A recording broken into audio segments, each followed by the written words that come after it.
ಬೆಳ್ಳಾನೆ ಎರಡೆತ್ತು ಈ ಹಾಡನ್ನು ಹಾಡೋದಕ್ಕೆ ಬರ್ತಾ ಇದ್ದಾರೆ ನವೀನ್ ಕುಮಾರ್ ಜಿ ಜಿ ಬಲ್ಲಿ ಜೋರದ ಚಪ್ಪಾಳೆ.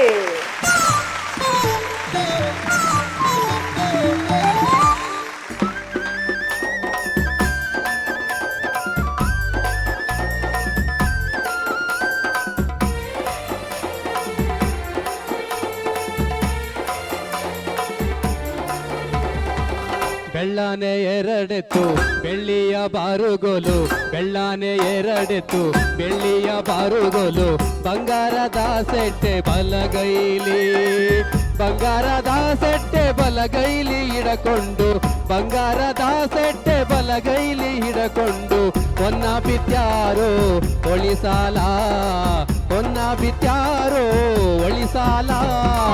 ಬೆಳ್ಳಾನೆ ಎರಡೆತ್ತು ಬೆಳ್ಳಿಯ ಬಾರುಗೋಲು, ಬೆಳ್ಳಾನೆ ಎರಡೆತ್ತು ಬೆಳ್ಳಿಯ ಬಾರುಗೋಲು, ಬಂಗಾರದ ಸೆಟ್ಟೆ ಬಲಗೈಲಿ, ಬಂಗಾರದ ಸೆಟ್ಟೆ ಬಲಗೈಲಿ ಹಿಡಕೊಂಡು, ಬಂಗಾರದ ಸೆಟ್ಟೆ ಬಲಗೈಲಿ ಹಿಡಕೊಂಡು, ಹೊನ್ನ ಬಿತ್ಯಾರೋ ಒಳಿಸಾಲ, ಹೊನ್ನ ಬಿತ್ಯಾರೋ ಒಳಿಸಾಲ.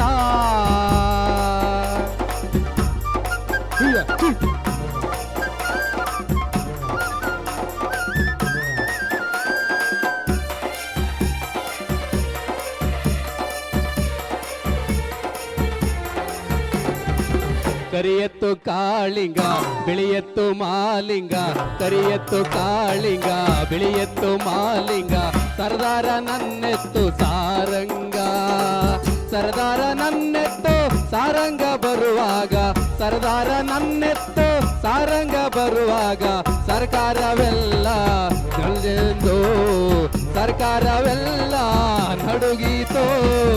ಬೆಳ್ಳಾನೆ ಎರಡೆತ್ತು ಬೆಳ್ಳಿಯ ಬಾರುಗೋಲು, ಬೆಳ್ಳಾನೆ ಎರಡೆತ್ತು ಬೆಳ್ಳಿಯ ಬಾರುಗೋಲು, ಬಂಗಾರದ ಸೆಟ್ಟೆ ಬಲಗೈಲಿ.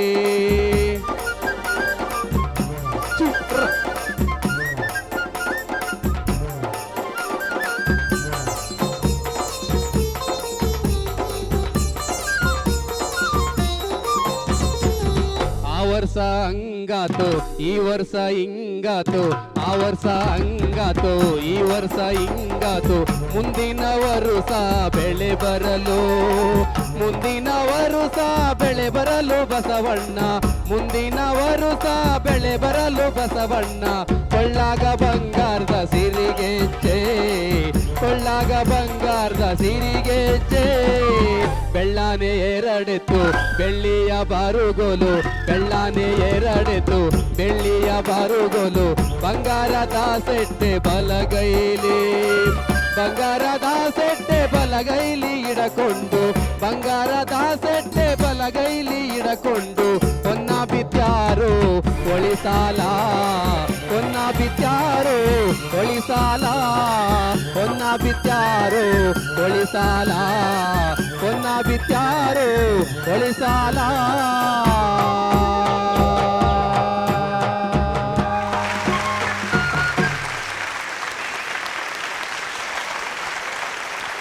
ನವೀನ್ ಕುಮಾರ್ ಜಿ ಜಿ ಅವರೇ, ನೀವು ಎತ್ತಿನ ಬಿಡ್ತಾ ಇಲ್ವಾ, ಎತ್ತು ನಿಮ್ಮನ್ನು ಬಿಡ್ತಾ ಇಲ್ವಾ ಅಂತ ನನಗೆ ಗೊತ್ತಾಗ್ತಾ ಇಲ್ಲ. ಅದೇ ಸೇಮ್ ಪ್ರಾಪರ್ಟಿ, ಸೇಮ್ ಎತ್ತ ಬೇರೆನಾ? ಅದೇ ಎತ್ತು ಮೇಡಮ್. ಅದೇ ಎತ್ತ. ಓಕೆ, ಇದ್ರ ಬಗ್ಗೆ ಅರ್ಚನಾ ಮ್ಯಾಮ್ ಏನು ಹೇಳ್ತಾರೆ ಕೇಳೋಣ. Yes ma'am. ಅವರು ಕಳೆದ ಸಂಚಿಕೆಯಲ್ಲಿ ಎತ್ತಿನ ಗಾಡಿ ಹೊಡೆಯೋಕ್ಕೆ ಶುರು ಮಾಡಿದವ್ರು ಇನ್ನೂ ಡೆಸ್ಟಿನೇಷನ್ ರೀಚ್ ಆಗಿಲ್ಲ. ಹೌದು, ಹೊಡಿತಾನೆ ಇದ್ದಾರೆ.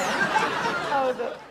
ಮತ್ತೊಂದು ತುಂಬ ಮನಸ್ಸಿಗೆ ಮುದ ನೀಡುವಂತಹ ಹಾಡಿದು. ಕೆಲವು ಸಂಗತಿಗಳು ಎಷ್ಟು ಚೆನ್ನಾಗಿ ಹಾಡ್ತಾರೆ ಇವರು, ನಮ್ಮ ಪಿ ವಿ ಶ್ರೀನಿವಾಸ್ ಅವರು.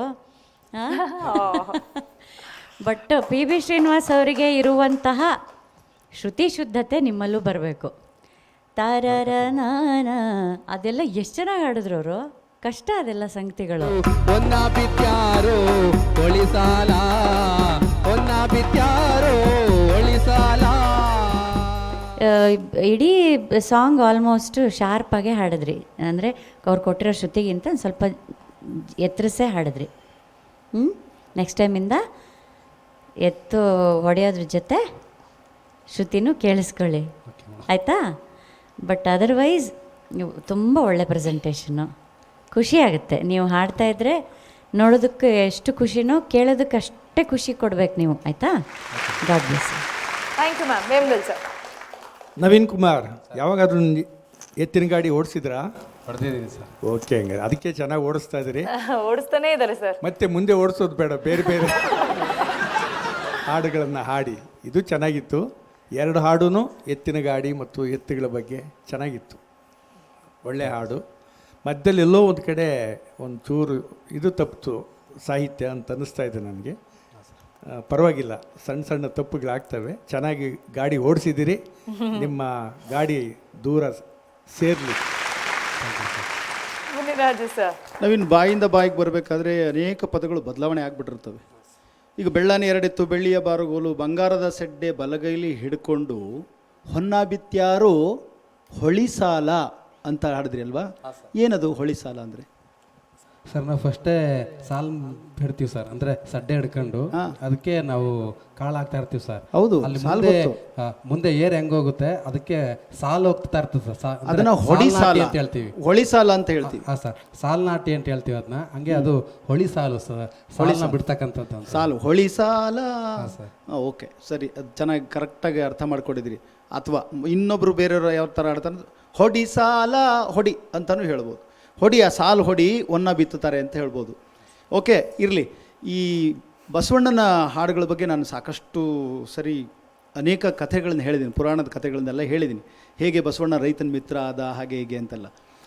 ಪುರಾಣದ ಕಾಲದಲ್ಲಿ ಒಂದು ಕಾಲದಲ್ಲಿ ಒಬ್ಬ ಊರಿನಲ್ಲಿ ಒಂದು ಸಾಹುಕಾರ ಇರ್ತಾನೆ. ಆ ಸಾಹುಕಾರನ ಮಗನಿಗೆ ಒಂದು ಜಾತಕ ಬರೆಸ್ತಾರೆ. ಜಾತಕದಲ್ಲಿ ಏನಂತ ಬರುತ್ತೆ ಅಂದರೆ, ಅವನಿಗೆ ಹುಲಿಯಿಂದ ಸಾವು ಅಂತ.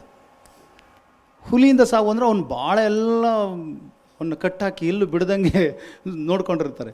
ಈ ಹುಡುಗ ಏನು ಮಾಡ್ತಾನೆ, ಒಂದಿನ ಕೂತ್ಕೊಂಡು ಹುಲಿ ಚಿತ್ರ ಬರೀತಾನೆ. ಆ ಚಿತ್ರನೇ ಹುಲಿಯಾಗಿ ಬಂದು ಅವನ್ನ ತಿಂದು ಸಾಯಿಸ್ಬಿಡುತ್ತೆ. ಸತ್ತ ಮೇಲೆ ಇವ್ರಿಗೆ ಸಾಹುಕಾರನಿಗೆ ಏನು ಆಸೆ ಇರುತ್ತೆ ಅಂದರೆ, ಏನಾದ್ರು ಮಾಡಿ ನನ್ನ ಮಗನಿಗೆ ಮದುವೆ ಮಾಡಬೇಕಾಯ್ತು, ನೋಡಬೇಕಾಗಿತ್ತು ಅಂತ. ನೋಡಿ, ಇದೇ ಥರದ ಆಸೆ ಭೀಮನಮಾವಾಸ್ಯೆ ಕಥೆಯಲ್ಲಿ ಬರುತ್ತೆ. ಮುಂದೊಂದಿನ ಯಾವತ್ತಾದ್ರೂ ಆ ಕಥೆ ಬಗ್ಗೆ ಹೇಳ್ತೇನೆ ನಾನು. ಈ ಸಂದರ್ಭದಲ್ಲಿ ಹೆಣ್ಣಕ್ಕೆ ಯಾರಪ್ಪ ಹೆಣ್ಣು ಕೊಡ್ತಾರೆ? ಯಾರೋ ಪಾಪ ಬಡವ ಕೊಟ್ಟ ಹೆಣ್ಣು, ಮದುವೆ ಮಾಡಿದ್ರು. ಮದುವೆ ಮಾಡಿದ್ಮೇಲೆ ಸ್ಮಶಾನಕ್ಕೆ ತಗೊಂಡೋಗಿಟ್ರು.